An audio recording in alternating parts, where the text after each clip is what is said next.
বুগদা দিয়া ১৩ লঞ্চটি চরবরবী বাজার থেকে ছেড়ে আসছে।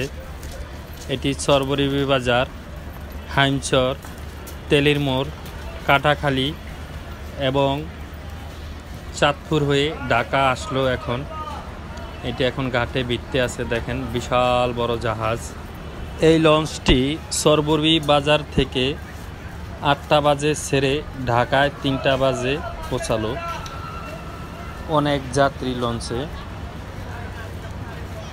৮/৬/২০২৫ অনেক যাত্রী এই লঞ্চে। আপনাদেরকে দেখাবো, আসেন আমরা দেখি কেমন যাত্রী লঞ্চের ভিতরে এবং চাঁদপুর থেকে আসলো।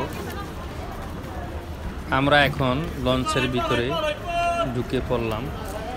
দেখেন লঞ্চের সামনে যা যাত্রী ছিল তারা নেমে গেছে এবং গেট খোলা হবে। গেটটি খোলা হয়েছে। অনেক যাত্রী দেখেন এবং নিরাপত্তার জন্য আনসারও আছে।